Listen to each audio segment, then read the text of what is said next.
Hello बच्चों, चलिए प्रश्न पढ़ते हैं। तो प्रश्न में दिया गया है माइकोराइजा। तो माइकोराइजा के बारे में यहाँ पर पूछा गया है। पहला विकल्प है एक सहजीवी संगठन है जो पादप जड़ों तथा कुछ कवक के बीच में होते हैं। बी है एक संगठन जो शैवाल तथा कवक के बीच होते हैं।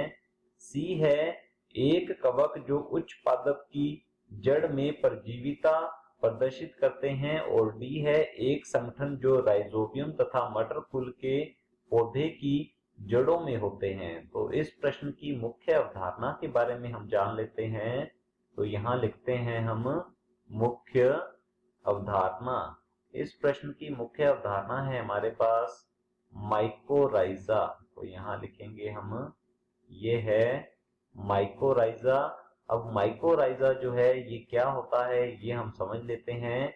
यह एक प्रकार का सहजीवी संबंध है। तो यहाँ लिखते हैं यह सहजीवी संबंध होता है। सहजीवी संबंध ऐसा संबंध होता है जिसमें दो अलग अलग जातियों के जो जीव हैं वो साथ रहते हैं और दोनों के लिए ही यह संबंध लाभदायक होता है।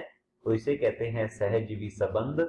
और सहजीवी संबंध जो है यह माइकोराइजा है।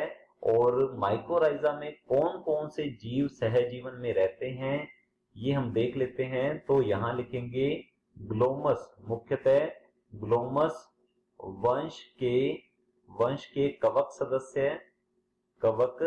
सदस्य अर्थात हम कह सकते हैं ग्लोमस वंश की जो कवक होती है। और उच्च पादपों की जड़ें, तो यहाँ लिखते हैं उच्च पादपों की मूल, इन दोनों का ये सह संबंध होता है माइकोराइजा।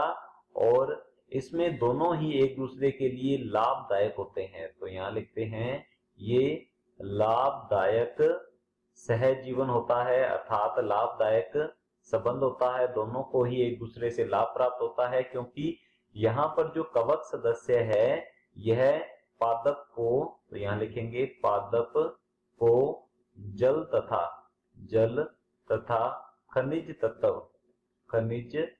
तत्व अवशोषित कर प्रदान करती है। और यदि देखा जाए उच्च पादपों की मूल को, तो उच्च पादपों की जो मूल है यह कवक को, तो लिखेंगे कवक को आवास तथा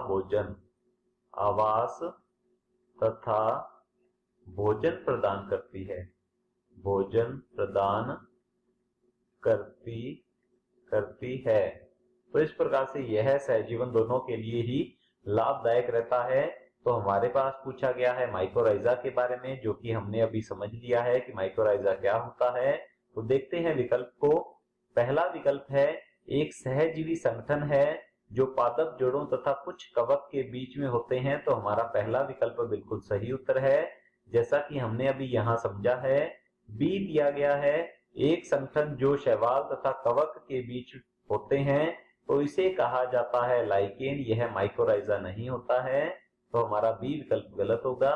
सी है एक कवक जो उच्च पादप की जड़ में परजीविता प्रदर्शित करते हैं, तो ये परजीविता प्रदर्शित नहीं करते हैं, यह सहजीवी संगठन होता है। तो हमारा सी विकल्प जो है ये गलत होगा। और डी दिया गया है एक संगठन जो राइजोबियम तथा मटर कुल के पौधे की जड़ों में होते हैं, तो यह एक प्रकार का सहजीवी नाइट्रोजन स्थिरीकरण होता है। तो हमारा डी विकल्प जो है ये भी गलत होगा। विकल्प ए बिल्कुल सही उत्तर है। आशा करता हूं आपको समझ में आया होगा। धन्यवाद।